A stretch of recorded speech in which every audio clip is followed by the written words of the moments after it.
Hi everybody, Zaz here. We're going to do another Arena Cube Draft. So I think we've done 4 of these so far. Our previous one was the most disappointing, where we went 2 wins and 3 losses with a Boros deck. Although I saw another streamer, Legend VD, who went 7-2 with a very similar deck. But basically I wanted to share my thoughts on Boros a little bit. That one of the problems I had with the Boros deck I drafted was that I had mana problems early on, and in an aggro deck it's so key to play your early creatures immediately and on curve. You can't afford to wait for your lands to come up, and so that may have been why the Gruul deck that I played with a little more success was, I think, more resilient, because you could wait until turn 3 or 4 to have both colors of mana. The Boros deck, you really had to play those early drops on curve and on time, and when that didn't happen, then, you know, if you're a turn or two too late, you're just outvalued by the mid-range stuff. So that's a reason that Boros feels a little fragile to me, and mono red and mono white, I would assume, don't have that problem. Because since you're monocolor, you're always going to have you just have to worry about the number of lands. You don't have to worry about the kind of lands. So at least it feels to me that that's a reason to stay away from Boros. Unless, you know, the other option is maybe it's okay to splash for something like Aurelia, but you know, keep all your early drops like red or something like that. But not, you know, I think maybe the trap is to have 2 different kinds of aggro early drops that need to be played. That, you know, that's where the competition is difficult. But maybe if you just keep, you know, your 1 to 2 drops being all in one color, maybe that's a little more solid. So with that said, let's go ahead and jump in and see if we can. How we do.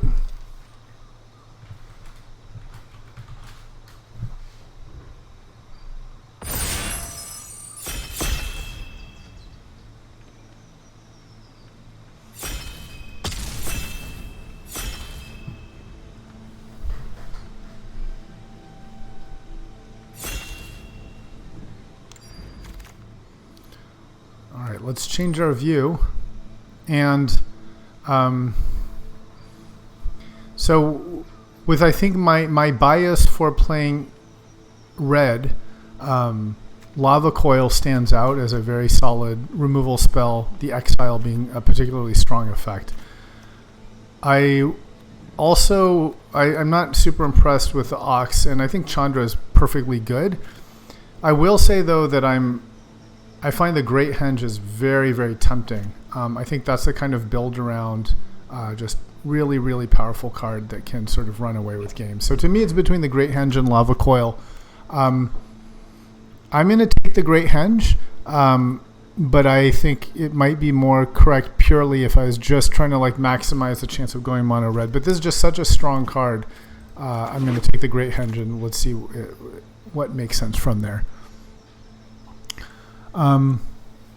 Rampaging Frostodon, a very good 3-drop in red for the aggro stuff, and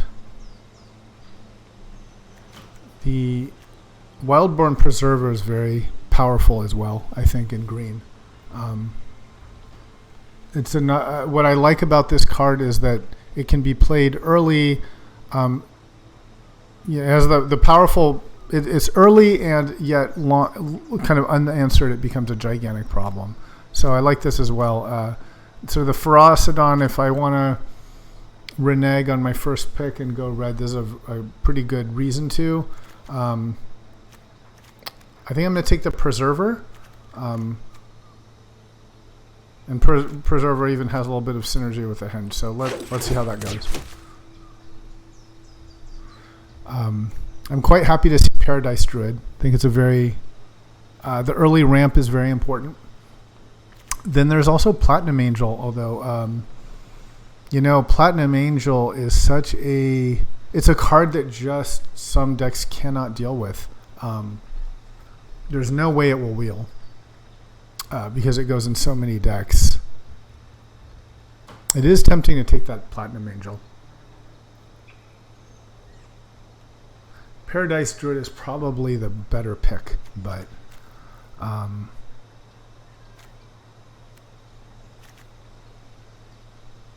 this fixes a lot of the, I think, the green problems of like, you know, you're just like a little bit too late on stuff sometimes. I'm going to take the Angel. It might be wrong. It's probably, but wow, Embercleave. I think this might be the single best card in the cube. That's a strong signal. Pick 4, Embercleave.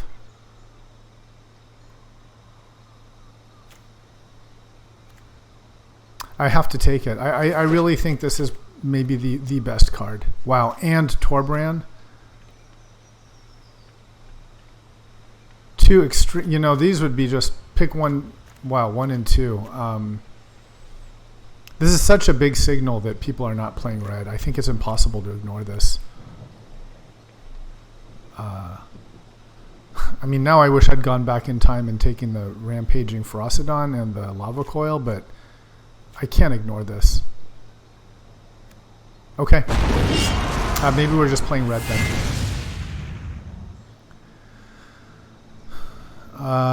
Shock and Skewer, both strong. I like the Skewer a little better.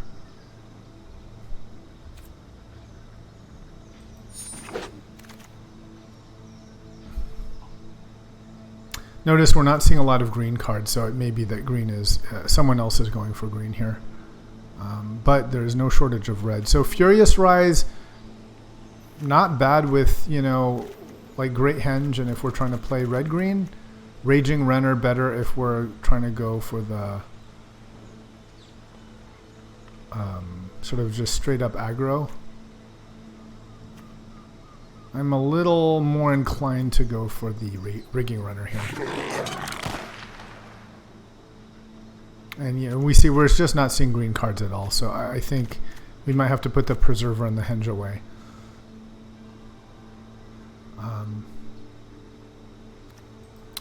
I think Lannery Storm is really the only choice here for us.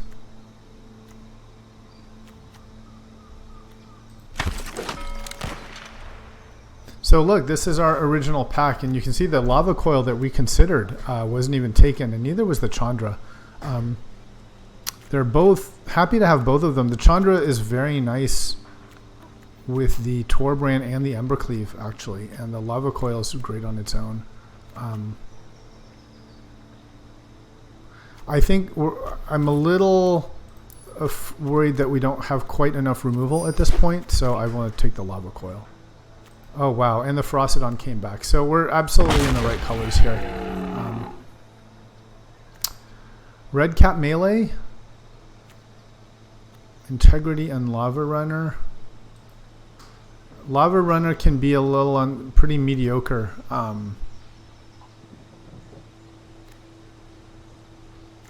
Maybe just the Melee. Yeah, I think I'll take the Melee. Okay, and now we're at the cards that won't get played. Take a Lotus. So at this point I'm going to put the Preserver, the Henge, and maybe even the Platinum Angel in the sideboard. So yeah, we switched late into red, but I think the only miss we really had, because we got the Ferocidon, is the Chandra at 3, which would have been nice to have. But overall, I think this is the correct pivot. Reminds me a lot of my very first draft where I pivoted into red and ended up going 7-2 with kind of similar signals. But I mean, I think these are maybe the 2 best red cards in the cube. I'm very happy to see the risk factor. I think there's a good chance I might be the only red drafter at the table. One thing to note is with the Chandra, there's a slight nombo with the Rampaging Ferocidon. So, okay, what is this? Exile. That would have been a nice combo with Chandra, actually. I could sacrifice the Elementals.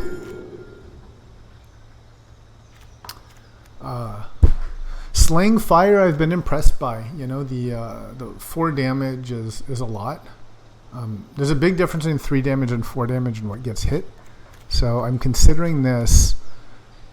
think there's a good chance I will wheel the Rimrock Knight.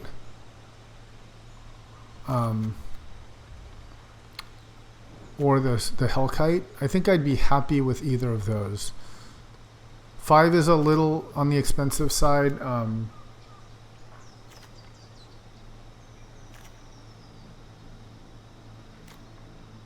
So yeah, I'll take the Slaying Fire and hope to wheel the Knight, I think. Heliod, it's a card I enjoyed, and I think my last draft I had Heliod, and he didn't do super great. I think just I didn't have enough white support for him, but he was fun to play with. Let's put this back this level. Here I'm really considering the Ragehound. Mutiny. Yeah, let's just do the Ragehound here. I think that's fine. Wow, and Anax. I think for those watching, this is the absolute top 3 cards in red are Torbrand, Anax, and Embercleave. So this is just so good because it lets you play out your board and recover from a sweep. And the combo of this with Embercleave is fantastic. The combo of this with Torbrand is fantastic. Great card. Not a lot for us here. The only mono card is Act of Treason, which I don't think will make the cut. So there's something to be said of just taking it so that there's no red cards for others. Maybe if we were to play white, maybe Heroic Reinforcements is the most likely to play. Although I don't see us playing white with the red that we have. So I will just take the Act of Treason more to cut off red from other players and dissuade them. You know, there may be another red drafter at the table because at these sort of mid packs, I would expect to see a little bit more red by now. So something to think about. The Inferno is not really what we're looking for. You know, I guess at 4 it's sort of playable, but I think the Gingerbrute is probably the best card for us at this point. You know, you need the 1-drops and the 2-drops to make stuff happen here. Okay. Some nice green. I like Vivian here a lot. And I like the Caridad, so I think green is being rewarded. I think there's the Steam King and the Intervention. I like the Intervention, but the Steam King has the power of just sort of getting out of control, so we'll take that, especially when you're mono red. Experimental Frenzy, another of the big red payoff cards. There's Tectonic Giant, who's certainly okay, but I think the Frenzy is much... I think it's maybe number 4 after Embercleave is number 1, Anax number 2, Torbrand, and then Experimental Frenzy is how I'd rate them. So I'll take that. And this incentivizes to play a lot of early drops. Oh man, I wish we could take both of these. The Scorch Spitter and the Viashino are both very, very strong. I think we only have 2 1-drops here. The Scorch Spitter does a lot of work also with Torbrand. I like that Pyromancer a lot. Okay, and this is the Rimrock Knight that we were hoping to get back. There was another red card, I think it was the Hellkite, and that is a more mid-rangey card, and I'm not surprised that one got taken. So happy to see that. And that makes up a little bit for the loss of the Pyromancer. Mutiny on the Bounty is fine. Let's start moving the non-creatures over here. And what does this guy do? A 2/4 haste. When I discard a card, he deals damage. Okay. That's, I suppose, fine. There's the reinforcements, so we'll just take it to make all the cards I have red in them go away. And I suppose I'll take this. Take a land. Okay. So pack 3. There's the Daredevil. I much prefer his friend, the Robber of the Rich. There's a Karn isn't horrible actually for us. It does give us kind of some long-term stuff. And there's the Firebrand. I think there's a good chance that we'll get back both the Firebrand or the Firebrand, Infuriate, and Daredevil. So if we want Karn, a card like Karn, this is the time to get it.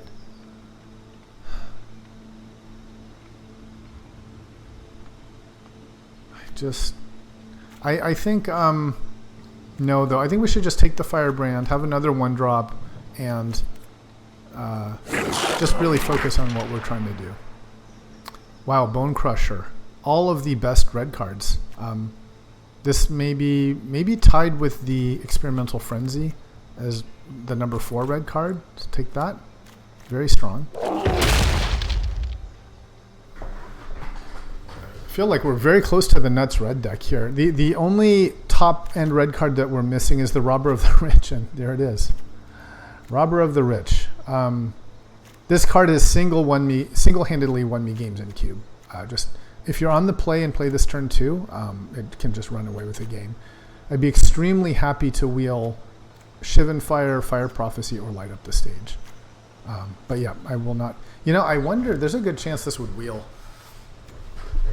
So the greedy action here would be to take Fire Prophecy and then try to wheel the Robber. But I think the Robber is so powerful. I just want to be sure I have it, and I'm fine if the Fire Prophecy gets taken. I'm fine to have one of the other ones. And you can see now that we're already at 24 cards. So now we're just looking at improving quality here. Unsealing is not for us here. Neither is Cathartic Reunion. So I don't think any of these cards will be played.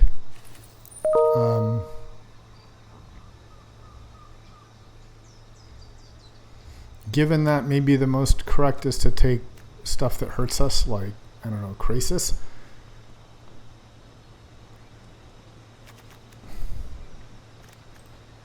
I guess a Crowan War. Target creep. I'll take the War. I mean, I don't think we'll play it, but it's the most likely to be played. All right, here we've got Banefire and Agnarth. Agnarth, not a bad way to sort of push last few bits of damage through, and Banefire, it's nice to have an X spell. The other one, Devils, there's the one that has Flashback is a little bit better, I think, but yeah, I like the Banefire. It's sort of like one of those like outs you can have top end. Castle Emberth is perfect for us here. We have enough playables that now a utility land is perfect. And speaking of Emberth, there's the Shield Breaker to go with it. Note on green, both Pelt Collector and Galta are excellent. Definitely feels like green is not being played here. And I'm a big fan of Thalia. So let's take the Shield Breaker. Sure, take a T-Bolt. I would be honored to break your mind. Okay, and I think the next pack is the one that had the Fire Prophecy. So a Daredevil and a Combat Trick from an opponent's.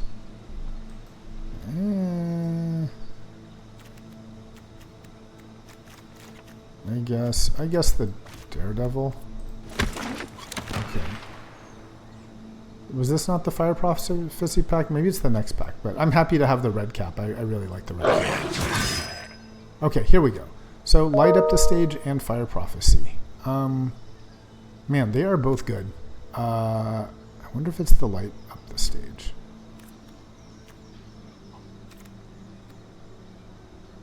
Yeah, let's play the Light Up.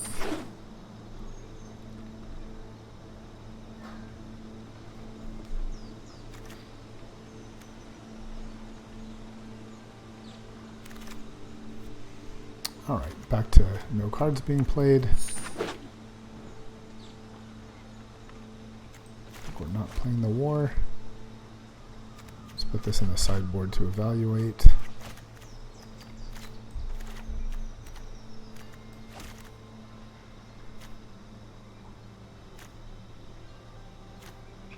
Now, we definitely have a lot of choices here. Let's not play the Act of Treason. Sort of looking for obvious non-plays. Probably not the Oracle.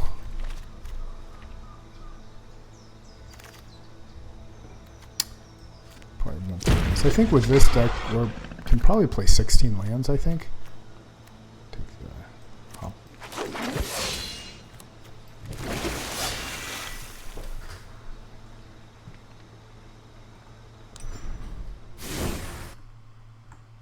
So, all right. Yeah, I think let's aim for a 16 lander. And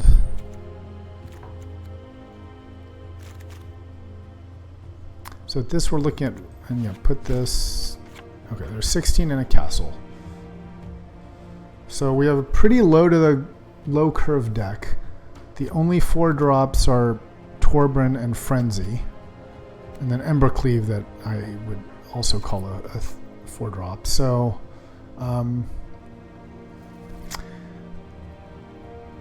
let's move all these spells or spell like things into their own area. So there's Mutiny. That's I'm already just going to move that to, that seems less powerful than some of the other stuff. So okay, melee, Banefire. It's creature. There's a removal.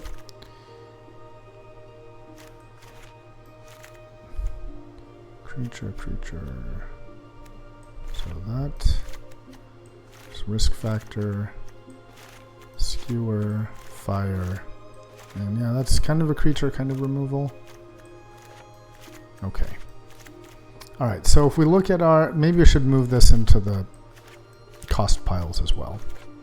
Light up the stage should be a 1, right? So should skewer. Fire is a 3. Tybalt's a 3. Embercleave, I suppose I'll price it at 3, and then a next spell it can be a 4. Okay. Yeah, I really like this deck. What was the card that we'd missed? It was the Chandra, because yeah, we got the Lava Coil back. Probably definitely would have played a Chandra over something like the Captain Lannery Storm or the Glinthorn.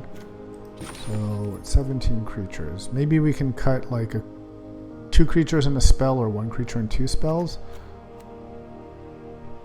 So on the weaker side is Rigging Runner,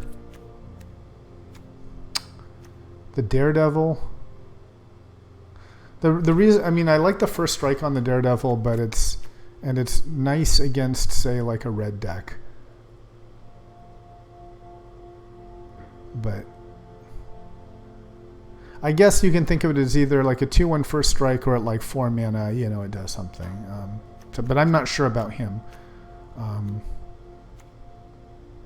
So I'd say the Runner, the Rage Hound are candidates. Captain Lannery Storm, I'm kind of medium on. I prefer a 2/4 than a... I mean, she's the only treasure there, and it's like a one-time... Yeah, she seems kind of weak. I'll remove her.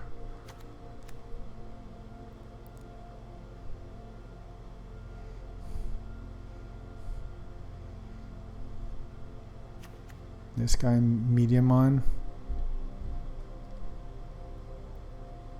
Maybe I take him out, and then like one of these spells.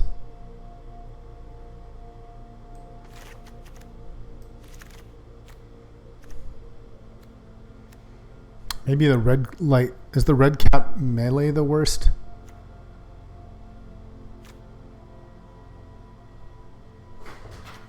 Banefire.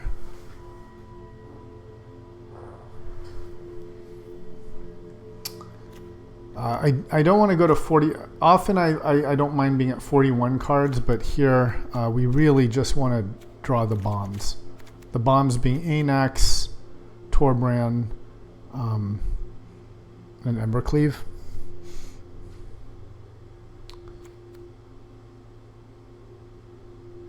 I guess Ferocidon is a slight nombo with Anax and Tibalt. I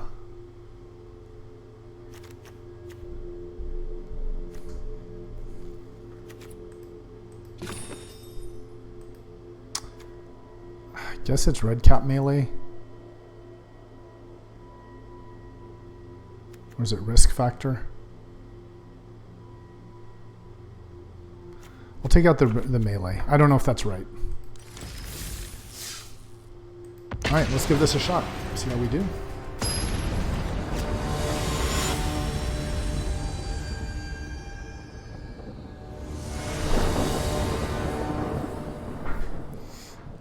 The most important decision of the game is, do we start?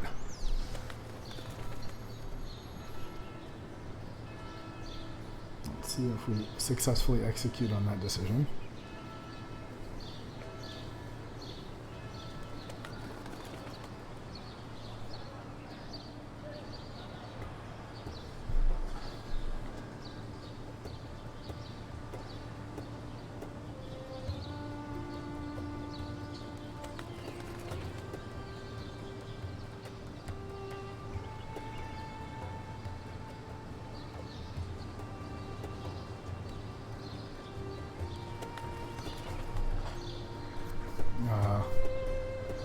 Okay, something's going on.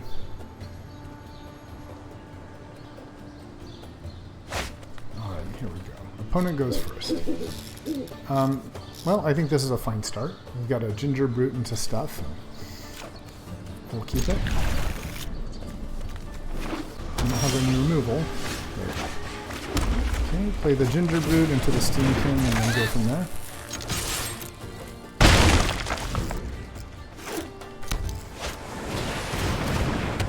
Perfect.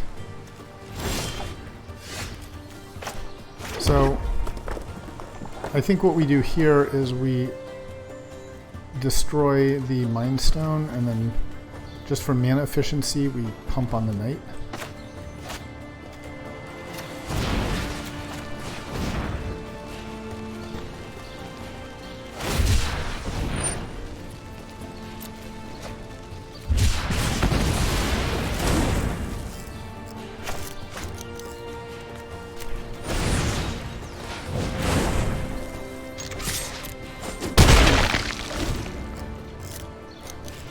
Then we have the choice between playing a 3-drop. Okay, treasure map. So here we can play Steamkin and then build from there, or we can go straight into Anax or Ferocidon. I think I'm going to go for Steamkin here, but might as well attack first in case he has some removal. Feels like he does.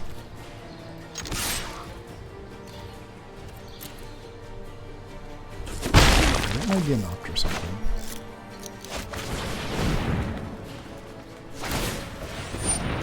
Okay, he did not. Get removed at least. Yeah, the Steamkin just has the... It's not the most mana efficient play, but it has the ability to really get out of control. I like that.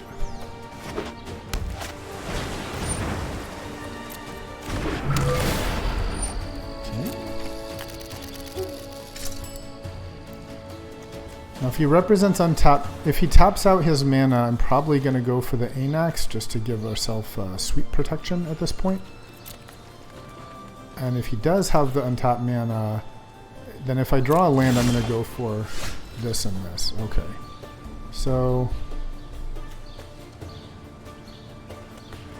Well, we want to play the spell first, so is it this? Or let's just play the Rimrock Knight. I feel like there's a chance he has a counter. We'll play that instead of an Anax.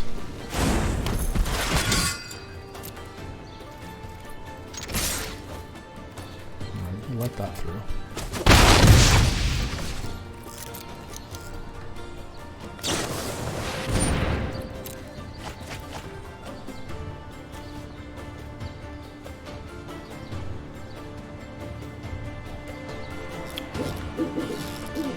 So, assuming these guys survive, I think what we want to do is, if we can drop an Anax next turn, that represents massive damage as well as sweeper protection. And then if he sweeps, we can follow up with Torban for the win. But he's got 5 mana now, so he can definitely do stuff. Okay. I'm happy with that, I suppose. Could be a lot worse.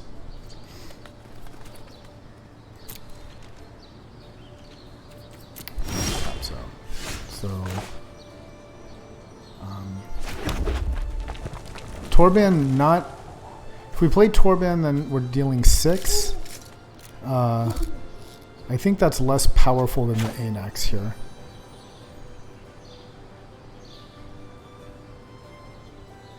Yeah, let's just play the Anax.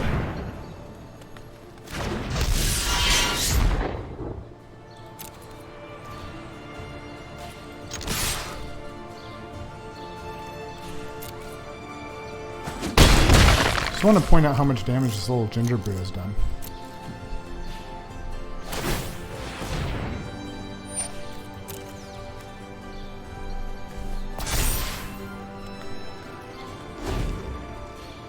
So what I like about this move here is that we get, if he flame sweeps or something, we can still follow up with a Torban and do a lot.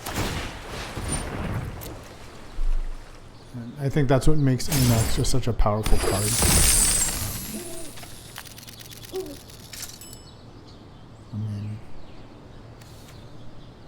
So if he untaps, I mean, he could play some like huge, massive spell, but I still think we're in a really good position. Okay, that's totally fine. But still give us a creature.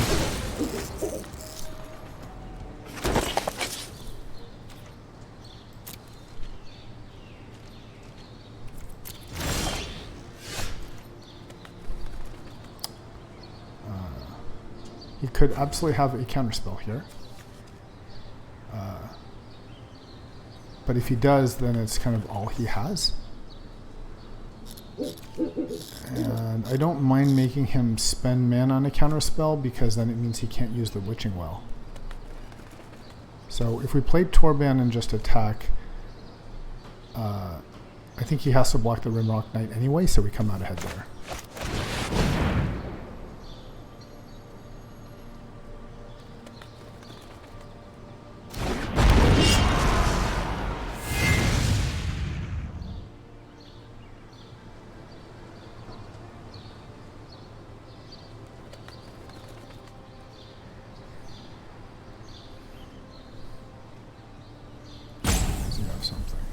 The question is, do we attack if we attack with everyone he blocks the Ginger Root, he's taking 7, right?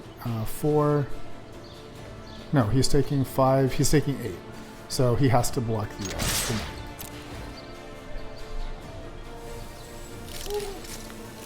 Now you could do something sneaky like this card could be a red spell that's an instant that then pumps the Steamkin, and then it's fine to like block the Satyr.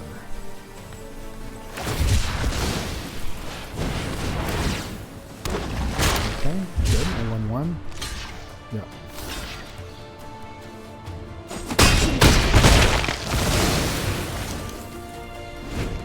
Okay. Bit vulnerable to a sweeper here, but we're in pretty good position to win.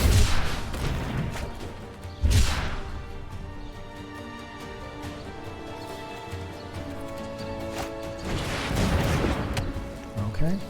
That's basically a do-nothing card for us at this point.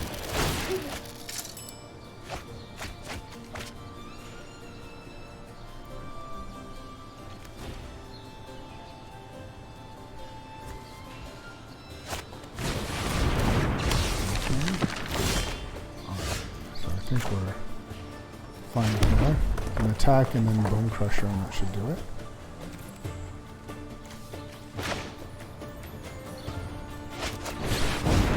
Play this so we can't do some crazy. Welcome to my symphony of pain.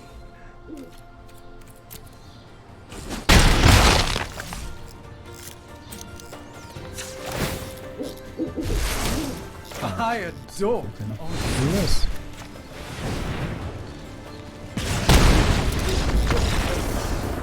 Alright, well,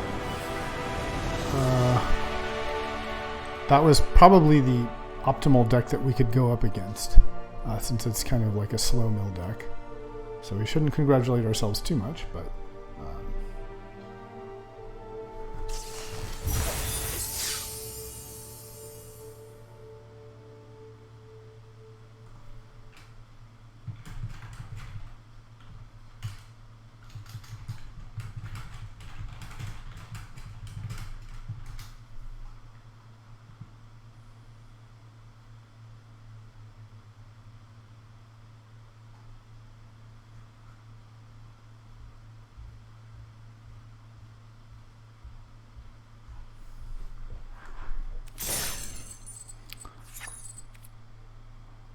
Okay, I don't really know if there's any changes we need to make.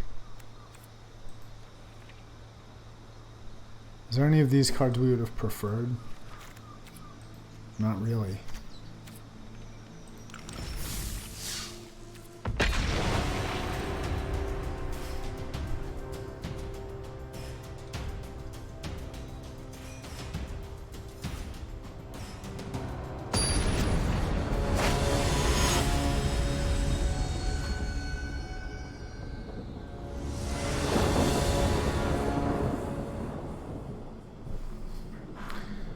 Okay, another opponent goes first.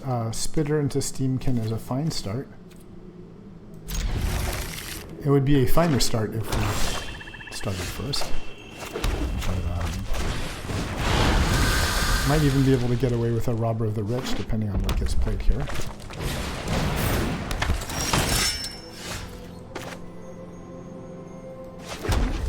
Let's see. Thing is, it would just trade. 1, 2, 3, 4, 5, right? So if we play this 1, 2, 3, 4, 5. Yep, not quite as good. So I think in this case we'll just play the Steamkin. And then we'll try to set up where we kill the knight or something. Okay. Well, I think here I'm happy to... I think given that I have 5 lands already, I'm a little tempted to save the Banefire, so let's Slang Fire the Knight here. Attack.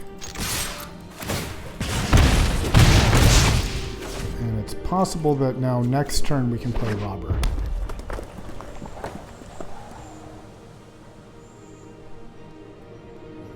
And even if we have to use our Banefire to stop something, that's not the end of the world since we're hitting pretty hard.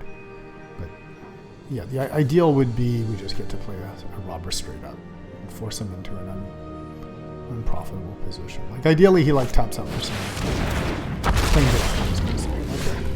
Okay. So sort of. Let's see, what could I do? I could play Firebrand and Robber. Let's think here. So if I play Firebrand and Robber, I can attack.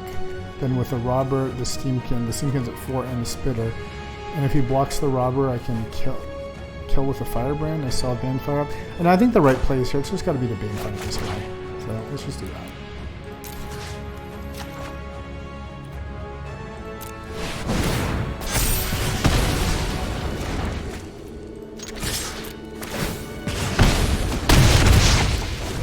Puts the Steamkin at 4 next turn.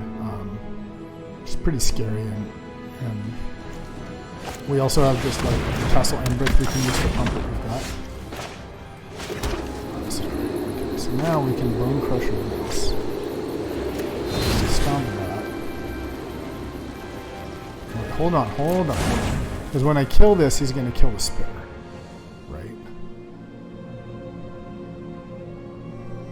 So, is it better to attack? It's not better to attack because we want to use the Robber. Okay, so it's fine. He can kill the Spitter, and he gets us there.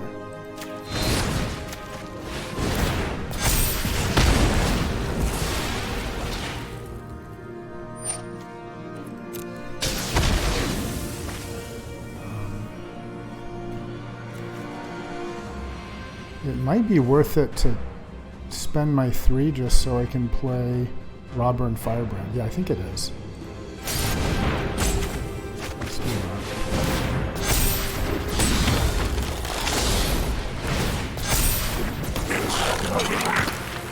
And yeah, let's just maximize damage like this.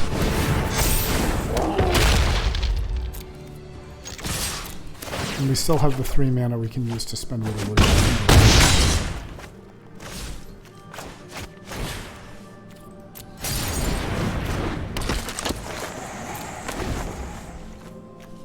That's just the power of the Steam King. I mean, look, just that was effectively like a constructed deck start there.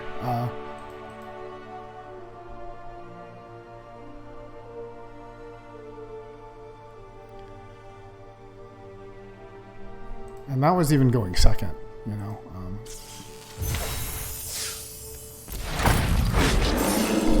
All right, it's 2 down.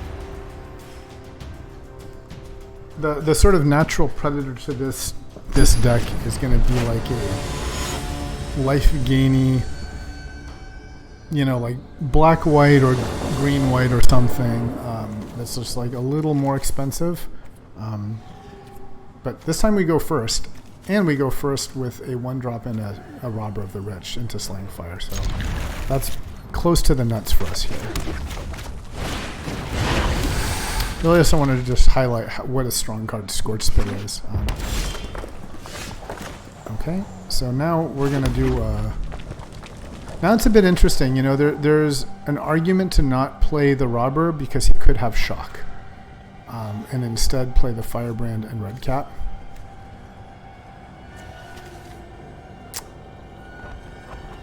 But I think Shock is the only such card. Oof. Shock would be really uncomfortable for us. If we play the Firebrand and Red Cap, it's fine if he shocks. But then he could have a blocker. Okay, let's go for the Robber. It's kind of hard. Alright, it worked. And that was a land, okay. And now we're in a great position because we can Slaying Fire blocker.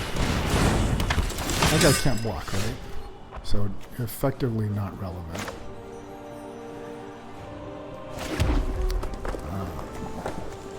So we could play like a Shield Breaker and a Firebrand. Let's just attack and see if we get something nice off the Robber.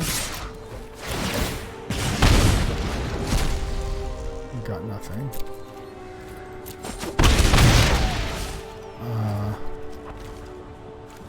Oh, that was silly. I could have attacked with a Firebrand. Yeah, that was poor.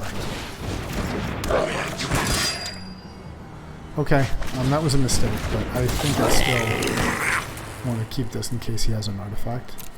But yeah, that could have been an extra point of damage. The plan now is use Slaying Fire on any kind of thing he plays.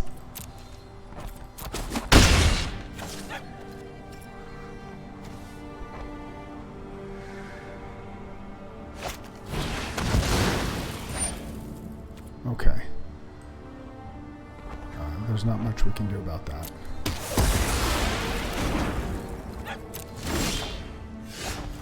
Okay, so let's just attack with everyone and then we'll play Tibalt. Definitely annoyed that I missed the point on the Firebrand. It's a bad habit in general in Magic, but especially if you play aggro, you really have to get into the mindset that games are won and lost by 1-point margins.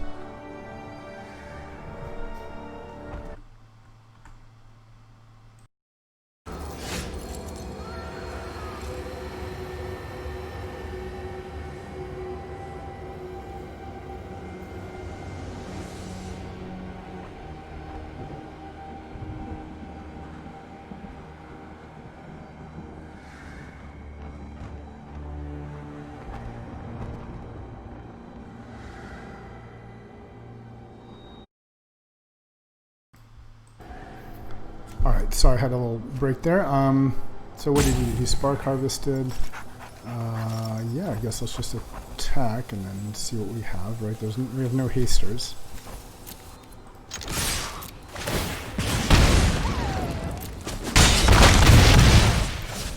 I think we just cast Slime Fire and see if we can finish him off.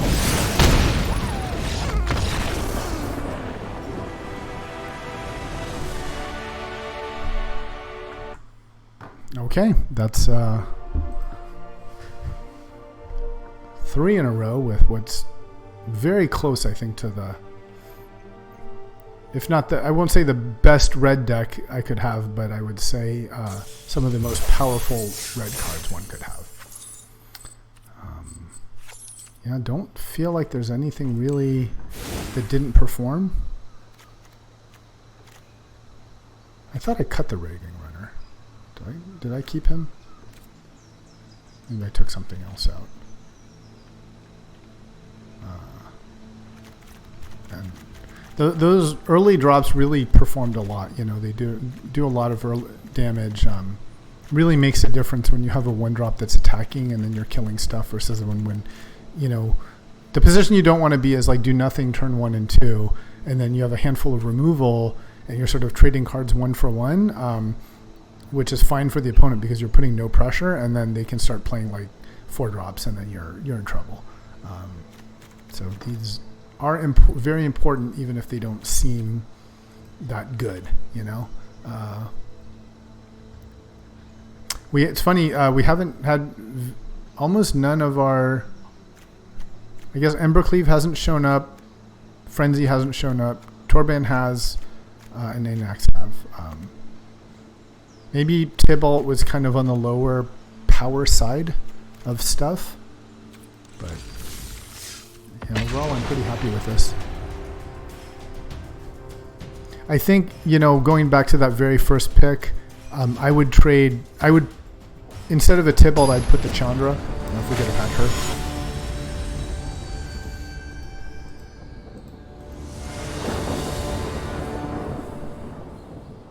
All right, well, these, pretty good. It'd be better if we went first, of course, but, red-green, okay.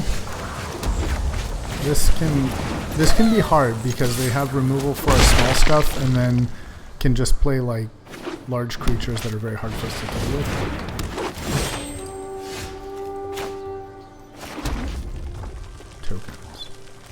I'll just play the Rage Hound here. Not attack.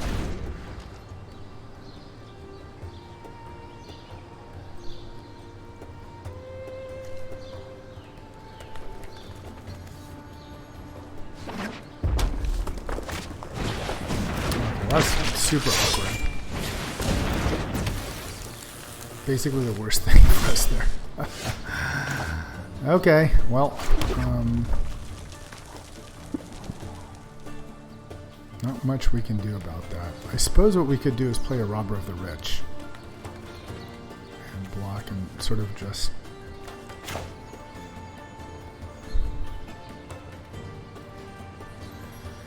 but let's see. Okay, so if we play an attack with a Robber, I'm assuming he'll trade like with a Gallia or something.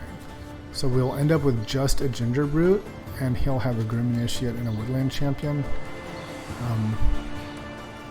I really don't like how that looks, and I think I'd prefer to just just lose the Rage Hound, you know, because with having more creatures helps with Embercleave. So I'll just play this, make him unblockable. And then, unfortunately, the Rage Hound, not great here. I think it was a mistake to play the Robber first because I could have maybe scared him for a pump spell, but probably not. I think that's still a mistake. But, I think we're definitely disadvantaged here. I feel like we've got maybe a 30% chance of winning the game from here. There's always the possibility of Embercleave and Torban just coming out of nowhere, though. Remember that these two combo because this gives the +2 on the first strike and the regular damage. But red-green also has a lot of artifact destruction.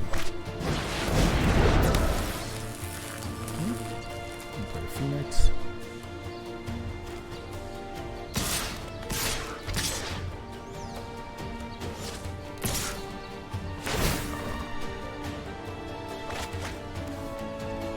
Do I want to block? I don't want to block, no.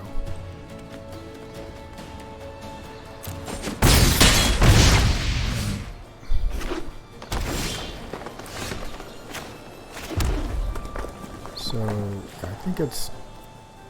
So we have two choices. One, we could just play Torben and attack with a robber. The other option is we can attack with both of these guys and have Embercleave up, but I'm going to do the Torben and just attack with. I'm hoping to go for kind of like a out of nowhere situation here.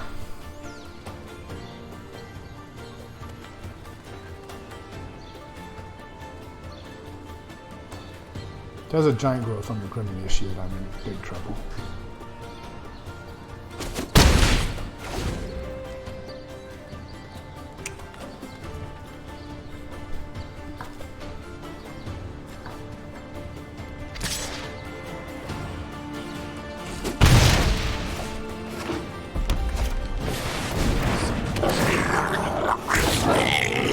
Okay.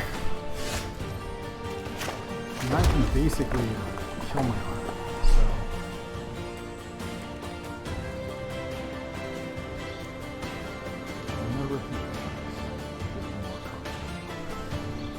So... yeah, this is not pleasant.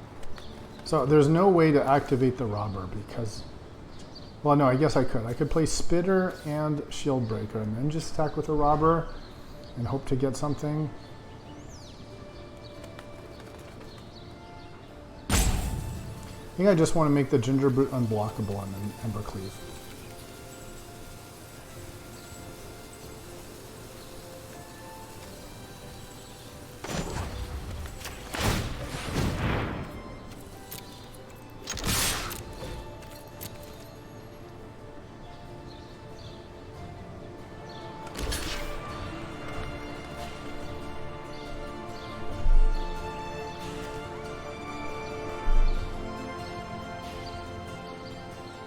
I didn't even realize this guy was 5'5", but Cleave would still kill it, but I think we're almost impossibly behind anyway with the Siege game.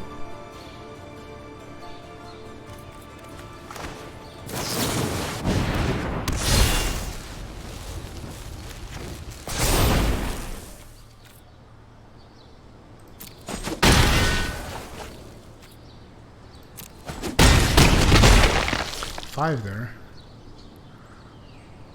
So this will just end up getting killed, but it's still a thing. And I think if we don't win next turn, we lose anyway. So if that just makes him spend mana, I'm okay with that at this point. It's going to be expensive for him to kill the Torban. 1, 2... He'd have to spend all his mana to kill the Torban. I might just be dead. So that's... He can pump this, right? He can pump this twice. So 6, 7, 8, 9, 10, 11, 12, 13, 14. I'm just dead anyway.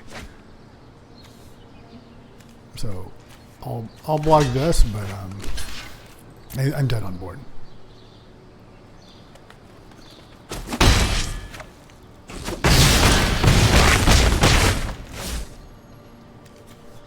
Surprised. Okay, well now he's just going to Siege Game me down. Yep. That's okay.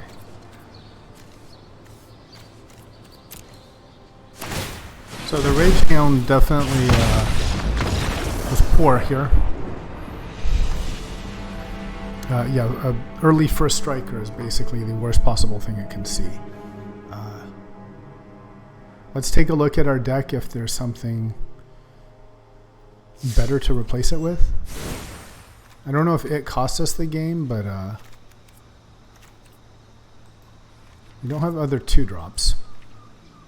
Could put one of the 3-drops in there or something like a Mutiny or Red Cap Melee. Mutiny would have been pretty nice there.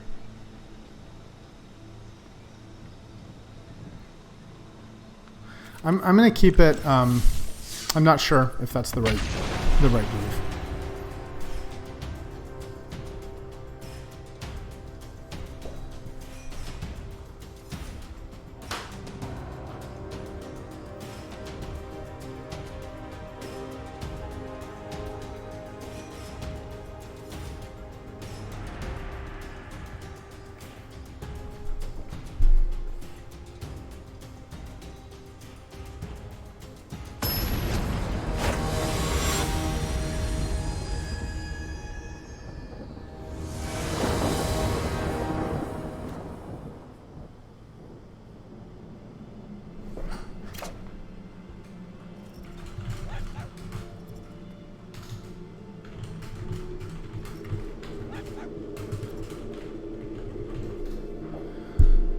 Okay, opponent goes first again with a Rage Hound and a Robber, which is a bit awkward. But we have 2 mountains, which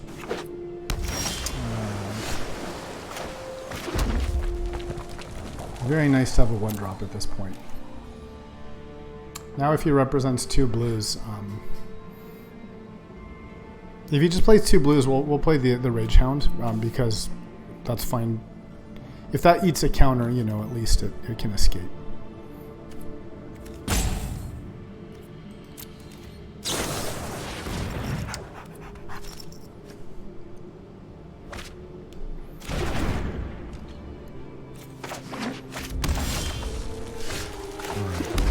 Might get shocked, might get countered. Either way, I'm okay.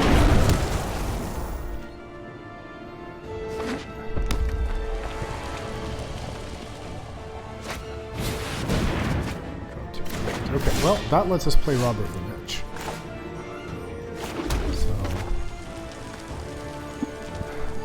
I will give consideration. There's also potentially playing Anax, but I want to get the Robber down. And it also opens up 1 mana for light up the stage. Ooh, Steam King. That's great. It's a little awkward playing light up here because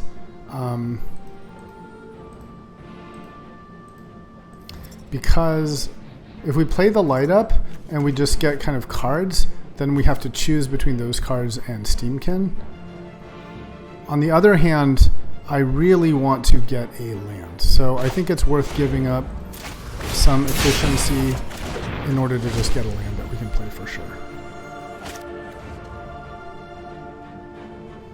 Like here, I think we probably won't end up playing Risk Factor, but we might. Yeah, probably not. But what we can do is now if he plays a thing, we can Lava Coil that thing, play the land, and then still play the Steamkin, which would be kind of nice. Okay, fair point. And that prevents the Steamkin from getting played.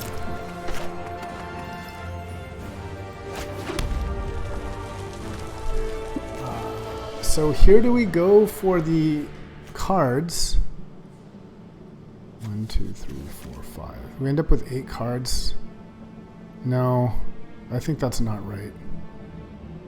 I think what we just do here is play Torban for mana efficiency. That enables Lava Coil.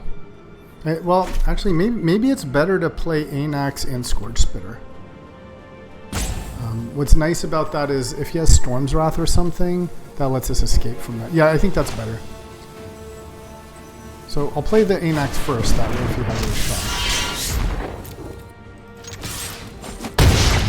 And then I'll play the Spitter. And this sets up Torbrand, I think, for lethal. And if he taps out for a sweeper, you're still okay.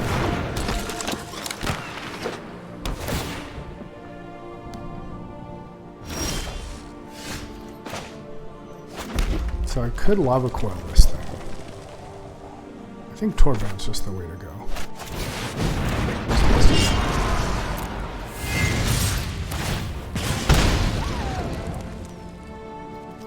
We must block this, and then he's taking huge amounts, and then we're still safe.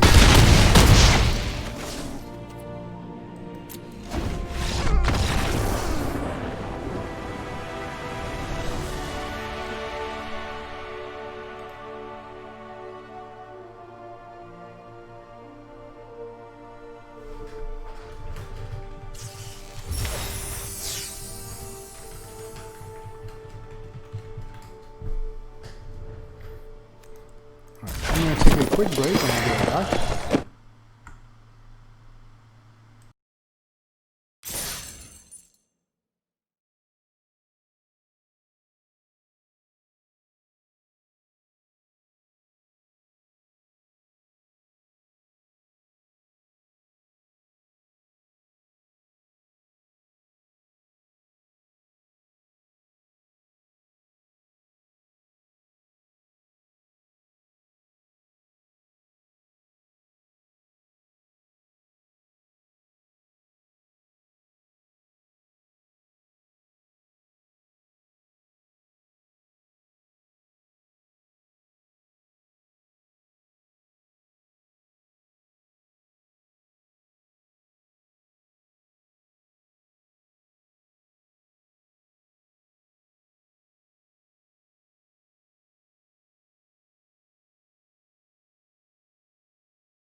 All right, we're back.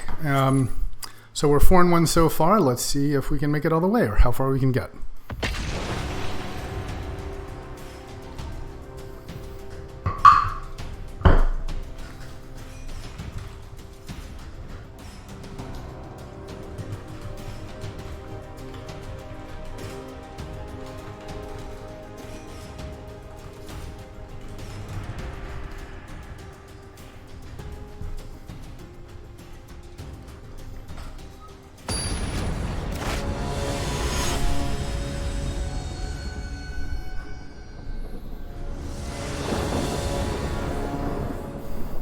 All right, we go first.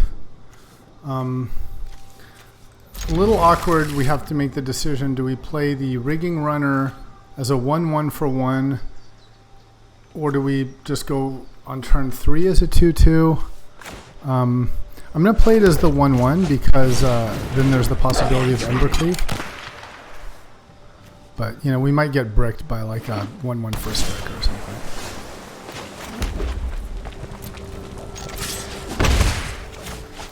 Right, here's the Rage Hound. Hopefully better against a blue opponent than against that blue opponent we had last time.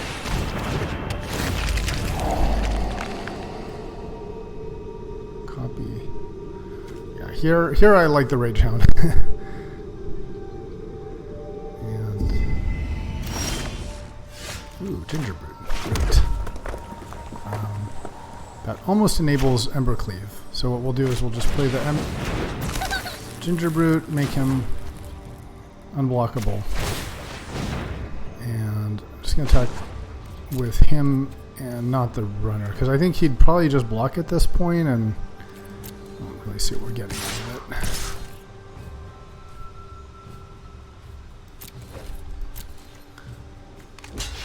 Okay, he does block. Question is, would he have done the same block had I attacked with a rigging runner? I'm guessing he would have just killed the rigging runner. Thief of Sanity. That is a very problematic card for us. So our best bet here is to surprise him with the Embercleave. I have a choice between Embercleave and Torben here. This can run away with the game. I think the thing that's awkward is if we attack and he doesn't block, then we really wish we'd played Torben. But if we play the Torben first,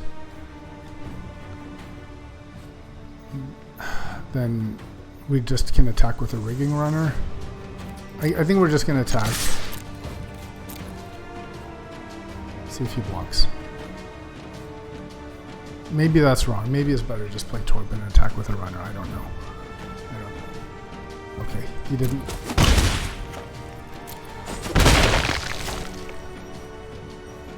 So, I mean, we basically give up 1 point here because if we played Torben first, we couldn't attack with both. We could just attack with a runner, and that would have been 3 instead of 2. So, let's just sort of have that possibility.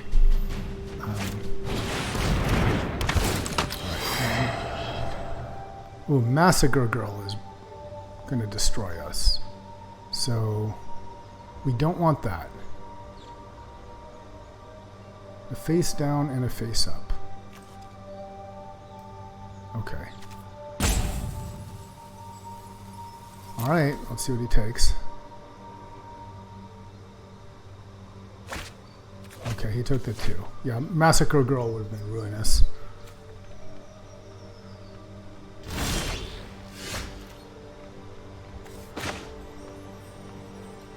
So a couple options here. Embercleave will cost 3. So we can make the Gingerbrute unblockable, attack with everyone and still cleave, and then skewer something. That seems like it's got to be good, right? Okay, let's do that.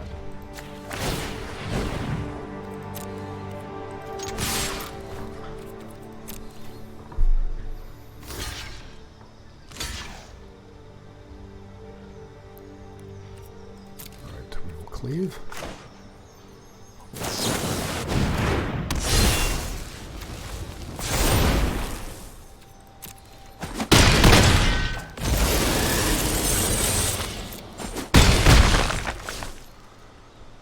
Do we skewer him here is the question. If he has a sweeper, it puts us in a bad spot. So no, I will keep the skewer up.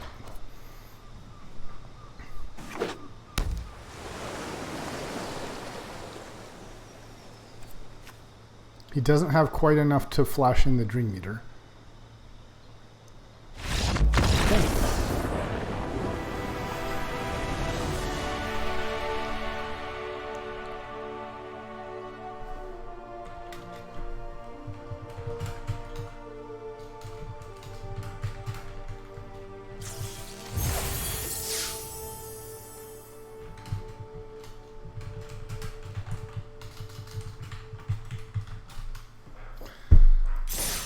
Well, we've made our entry fee back.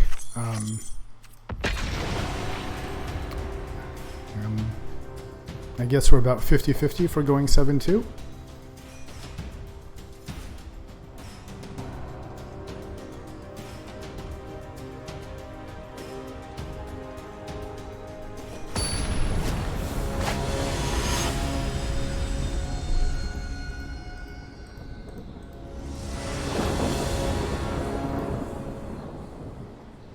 Alright, opponent goes first. Not desirable, but nothing we can do about that. Have a 1 and 2 drop. This is a medium hand, I think. Nothing more like on the weaker side of the 1 and 2 drops, but I think it's still better than a 6 card. Risk factor not great here.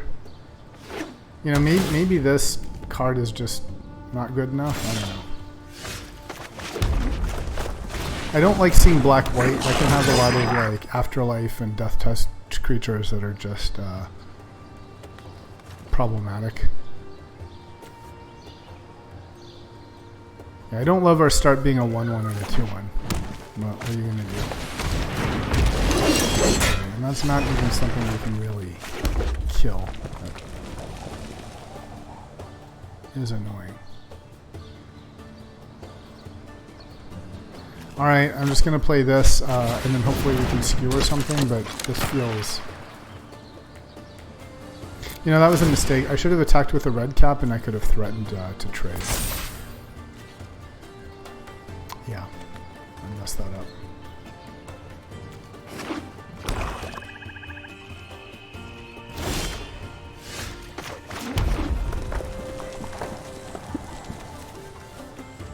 Alright, well, I'm just going to skewer.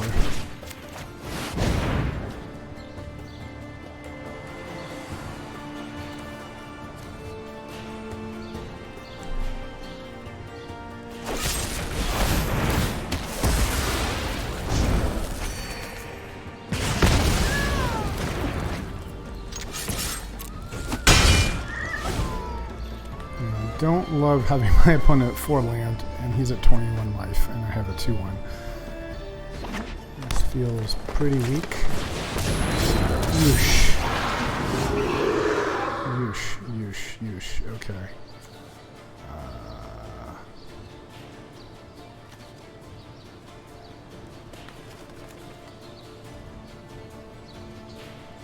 I guess we just attack. And then we Rimrock if he blocks.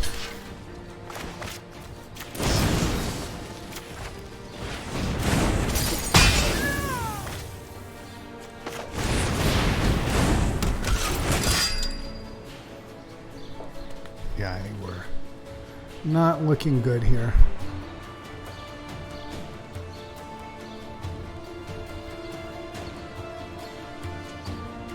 Risk factor looking especially weak in this matchup. You can fearlessly just take the 4 damage.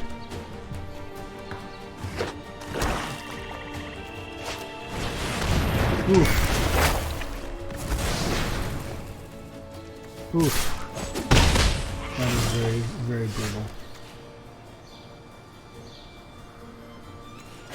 Alright, I'll play, I suppose, the Rage Hound. And then I'll discard the risk factor. I can't imagine that being a threat.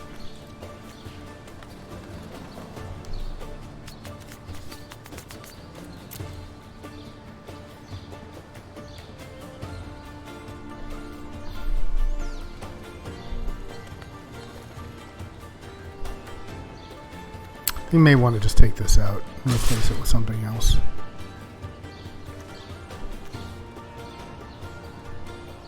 Yeah, blocking not super desirable here because it's bad either way, right? If I block, he brings it back with the Eldest Reborn. If I don't, then he'll fight it. I might as well just make him spend mana.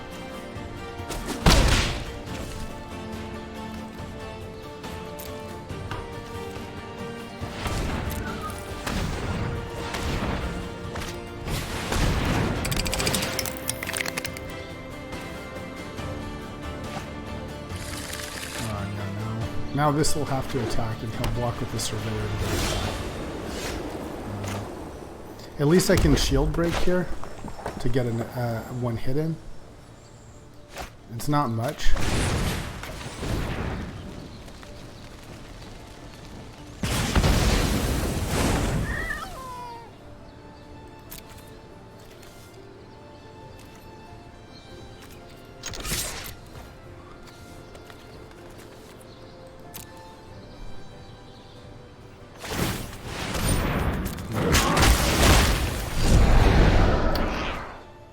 Very bad.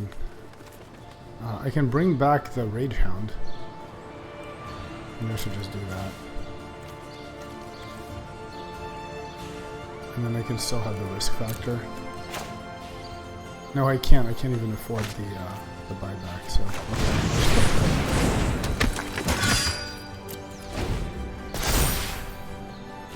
So here comes Polukranos, I assume.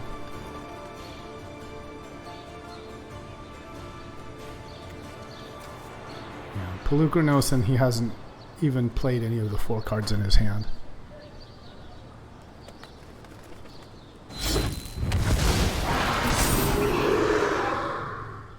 Yep.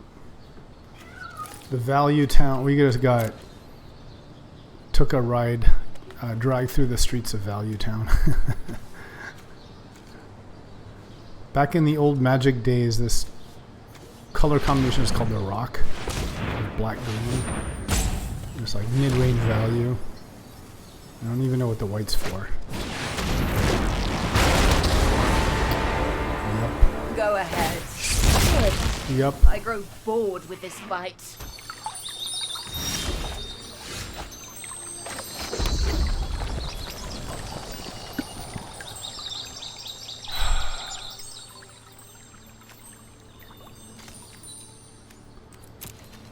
What's gross is that, like,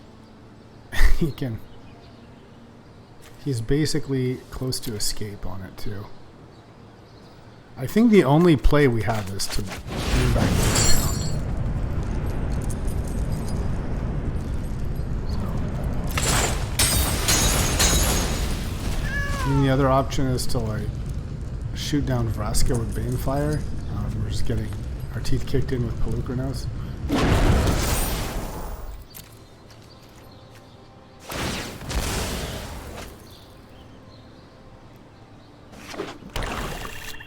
I don't know, maybe we can get an Embercleave Ragehound hit in and... Nope.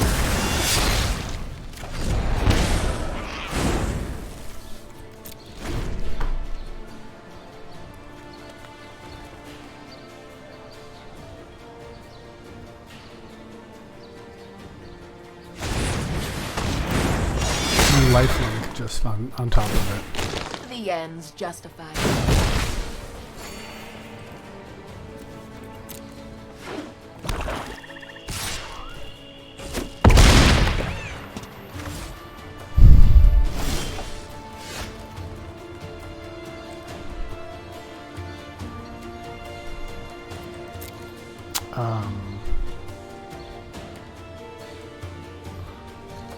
Can we escape the Ragehound?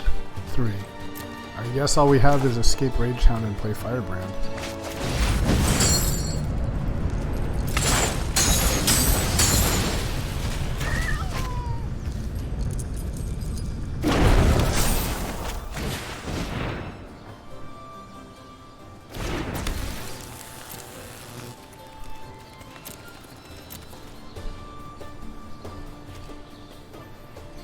think sketchiest cards have been Rage Hound and Risk Factor, probably. I don't know if I've ever been happy to draw, and maybe the Daredevil. So after this, we may want to reconsider those 3 cards.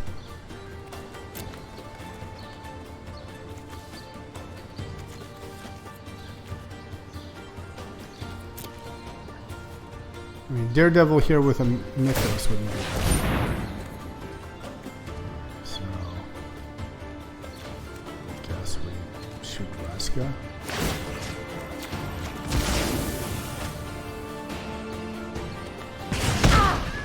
That got my attention.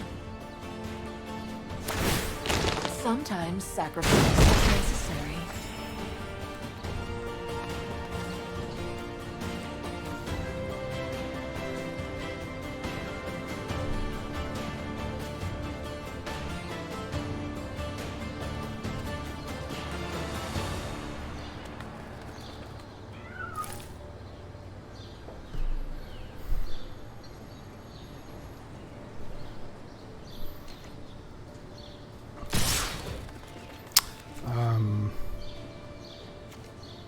Both terrible, but I guess we have to block the Polukranos.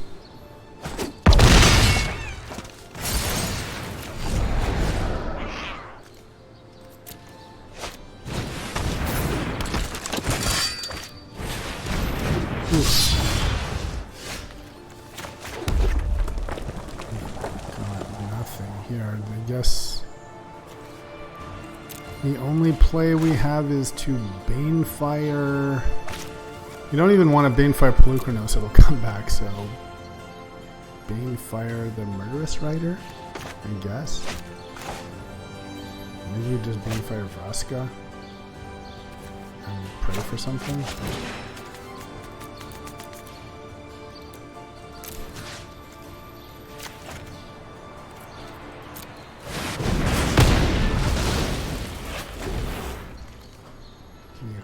If he just has a land to equip, then we're just dead. So.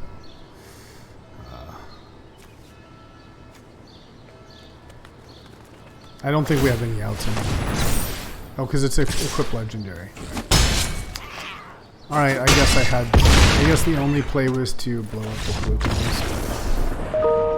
I don't know if we really had any way of winning that game. All right, let's be really nice if we could get to 6 wins on this. So I definitely want to reconsider the risk factor and maybe the Dire Fleet Daredevil and maybe the Rage Hound. I actually think a red cap melee might be fine instead of the risk factor. Giving up, you know, just for like immediate and cheap. And the Rage Hound and Daredevil. The problem is they are important 2-drops. And these other options are 3s.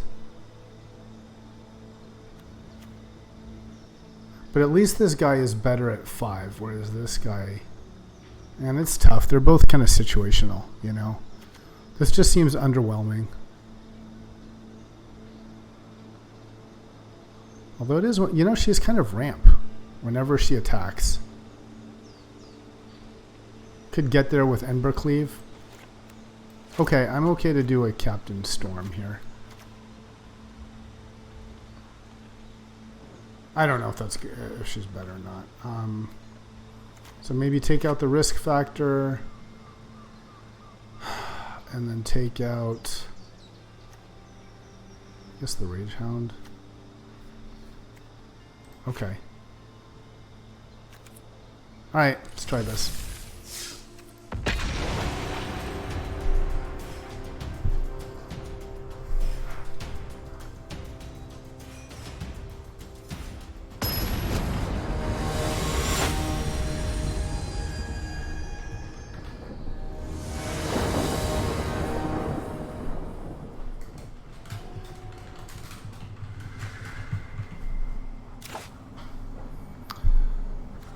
Not great. Man, not loving that Banefire. Okay. Yeah, this is exactly what we don't want to see. Just, you know, removal without aggro support. So hopefully we'll draw some sort of one drop. Nope. Okay. So it looks like we're either stomping something or we're just playing a Rimrock. I guess we're playing a Rimrock. Really would have liked a Shield Breaker here.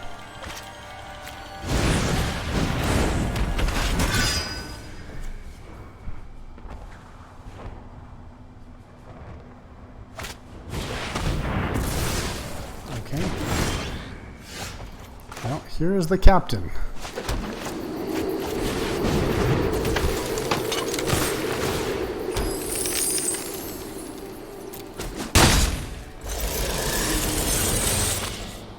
Do we just light up the stage here? I think we do. I think we do.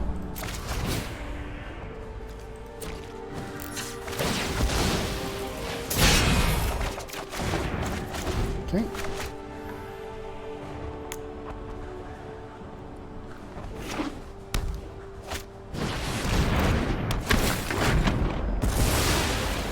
Nice to have a Tibalt there, but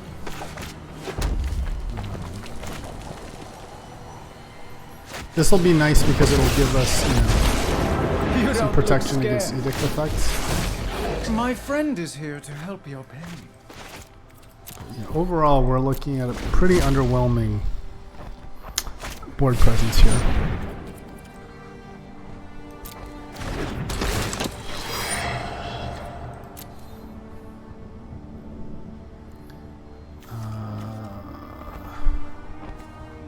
I guess God Eternal Bantu is the worst for us.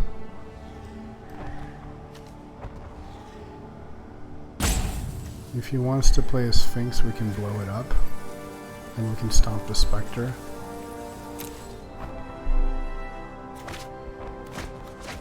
Okay, he took the God Eternal.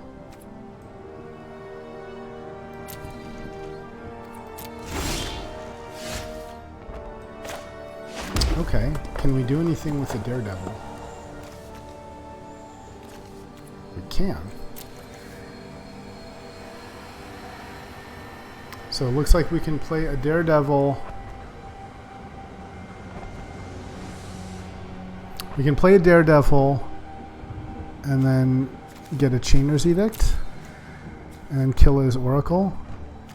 So first we want to make a Devil to sacrifice. My assistants are painfully sloppy.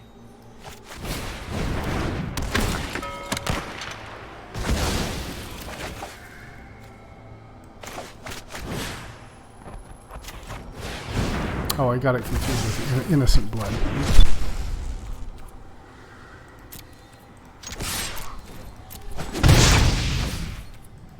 Okay. So now, if you can play Bantu right away, well, he doesn't have enough black for the Bantu.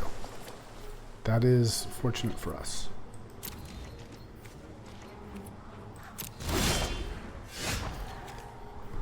Okay. Let's just definitely attack.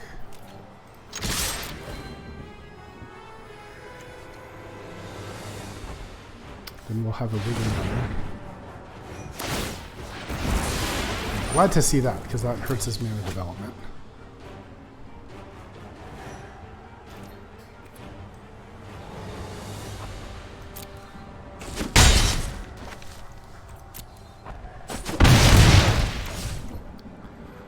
I wonder if it's not better to stomp and play the Bone Crusher. It might actually be better to play just straight up Bone Crusher and Rigging Runner, assuming he's kind of desperate. See,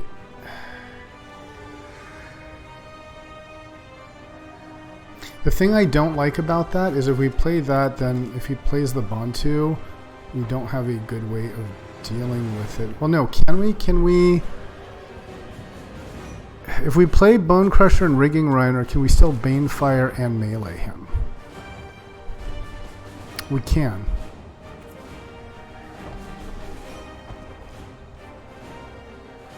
That might be better. So, and then we're attacking for 6, 7, 8, 9, 10. And I like that. I do like that a lot. On the other hand, if we just play the Rigging Runner, it lets us stomp and melee. It's sort of like, and then we have Banefire like to finish him off. I'm just gonna play the Rigging Runner. And okay, I'm gonna go for the Bone Crusher. As is.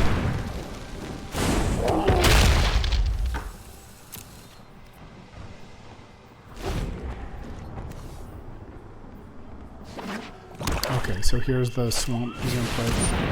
Oh my god, that's so brutal. Yep. That's crushing.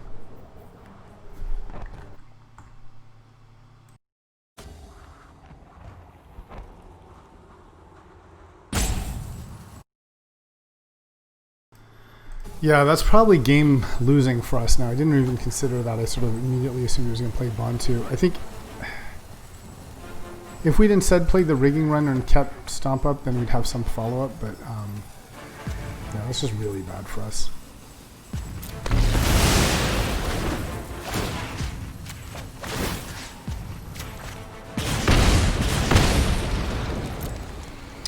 Yeah, I think...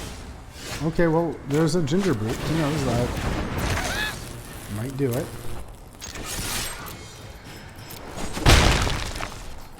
Maybe on the other line of play, he'd be at 8, and then now we'd be playing the Giant.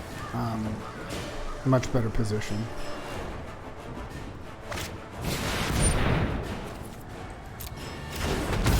Can we ignore this for 4 times?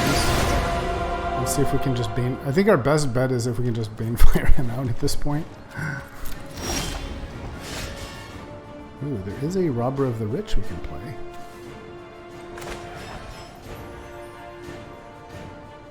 And then you know what? We can Red Cap melee. So sure. Let's do that.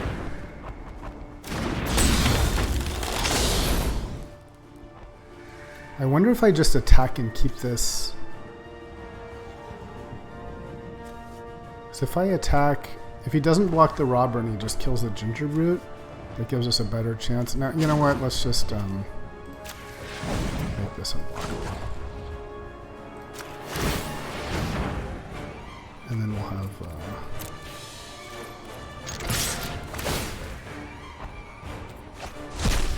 so land anyway. So now if he blocks, we'll melee it.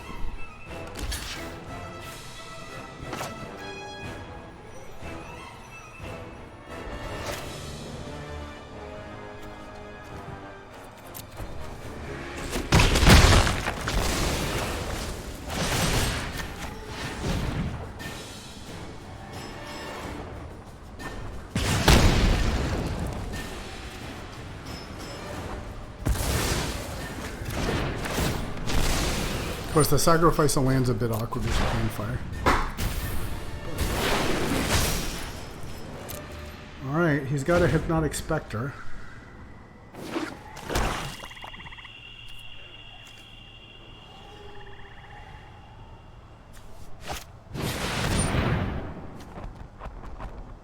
Okay. Guess that's better than taking something worse.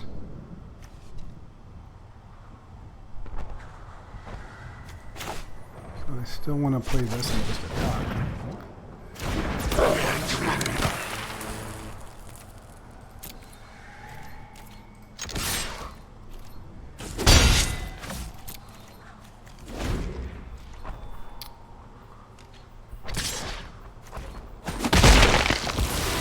Fine then. I'll leave. If he plays the Spectre, we kind of have to just Banefire it, since otherwise we... Yeah, now he's... we've got... Okay, now we're just kind of... Yeah, Banefire kind of just sitting in the hand. Would have been way better as a creature or something.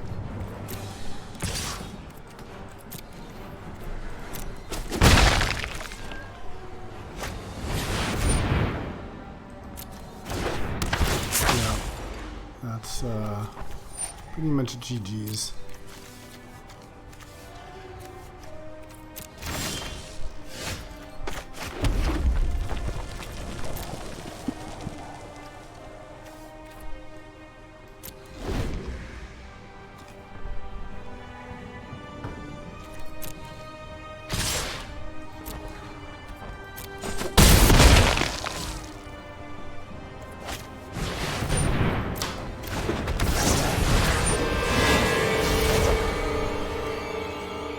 Sack the ginger clutches.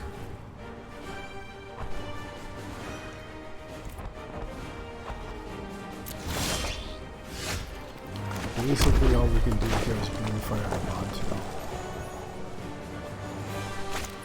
Well no, let's think, I mean in terms of winning, right? So we've got 2 turns.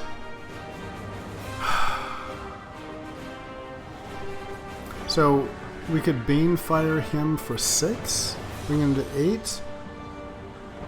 He hits us. No, that's a losing line. So we have to Banefire the Bontu. I think this just delays the inevitable, but...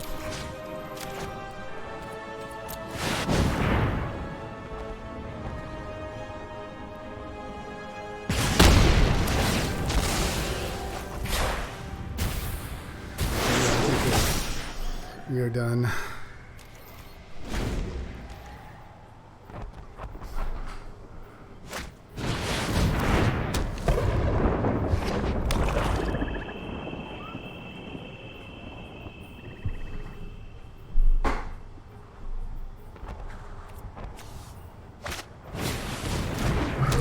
Now we can afford to just play value stuff.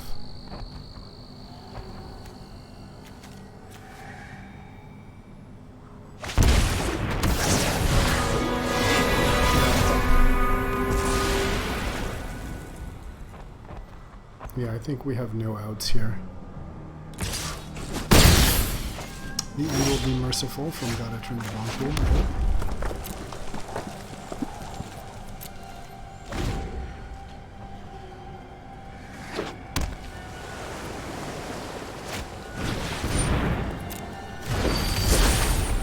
Yeah, that ritual was just crushed, backbreaking. I think I just really didn't consider another line of play and just assumed he was going to play this. I don't know if we could have recovered, but okay. And Ember Cleave, what I was saying was the best card in the game, completely useless in this situation. But I'll just play it.